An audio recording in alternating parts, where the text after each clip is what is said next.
برنامه اخبار ادامه می‌دهیم. قواهای مسلح جمهوری تاجیکستان در زمان صاحب استقلالی به نیرو و نهاد پرقدرت تبدیل یافته. جزو تام‌های آن با تکنیک و تجهیزات موثر حربی و شرایط خوب خدمت تامین کرده شده است. منوچهر سلیمان موضوع را شرح می‌دهد.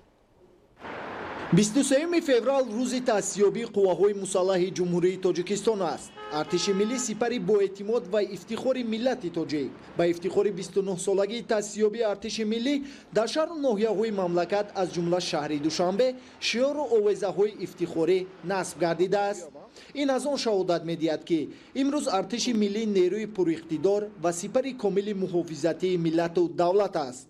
باری اول 23 فوریه سال 1993 در پایتخت کشور شهر دوشنبه گزارش حربی با همان شهرت و شهامتی برگزار شد که بار دیگر ما با جهانیان نشان دادیم که ما صاحب ارتش ملی هستیم. روز قواهای مسلح جمهوری تاجیکستان افادگر استقلال و صاحب اختیاری، اراده قوی مردم کشور، متانت و مردانگی، وطندوستی و وطنداری فرزندان باننگ و ناموس آن بوده هر سال در سراسر مملکت با افتخار و احساس بلند ملی تجلیل می‌گردد. دوام 29 سال هزارها جوان باننگ و ناموس وطن از تربیت این مکتب دلیری و شجاعت یعنی خدمت در صف قواهای مسلح گذاشته قرض مقدس فرزندی و رسالت مردانگی خود را ادا نمودند. امروز قواهای مسلح جمهوری تاجیکستان همچون سپری با اعتماد دولت و ملت به حساب رفته از جهت مادی و تکنیکی به یک نهاد پرقدرت تبدیل یافته است. ما خدمتچیان حربی، ما سربازان و افسران باید پیش از همه برای حفظ و مدافع وطن مادر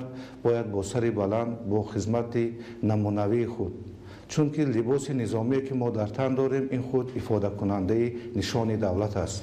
خدمت حربی یعنی ارتش ملی یک مکتب مردانگی است که هر یک دعوت شونده، هر یک جوانان سنی دعوت وقتی که از این مکتب بزرگ میگذرند، من با باور کامل گفته میتوانم که هم در عائله، هم در جامعه و هم در حفظ مدافع وطن کشور خود سربالا هست. در صف قواهای مسلح جوانانی از جهت جسمانی آب و تاب یافته، زیرک و چالاک، وطندوست، مهمپرست و خودشناس و خودآگاه سربلندانه ادای خدمت مینمایند. قدرت و توانایی ارتش البته از حیث مسئولیت شهروندان خودشناس و خودآگاه و ملت دوست و مهمپرست وابستگی دارد. ما هر یک سرباز باید خدمت کنیم، وطن را محافظت کنیم و آن را پاس بداریم.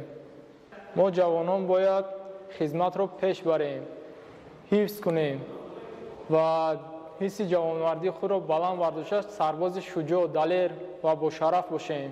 ما هم به صف قواهای مسلح جمهوری تاجیکستان داخل شده برای صداقت به خلق خویش، سرور ملت با تنتنه قسم خوردم که من سربازی با شرف به انتظام باشم. بگذار هر یک جوان تاجیک شجاع و دلیر باشد برای دولت ملت شورانه خدمت کنند. حمایت مرز و بوم وطن قرض فرزندی و مایه افتخاری هر یک جوانمرد است. ارتش ملی سپری با اعتماد مردم تاجیک منفعت‌های دولت و ملت و یکپارچگی تاجیکستان میباشد. منوچهر سلیمان، اهل دین کریم، بهادری حسن‌زاده، اخبار.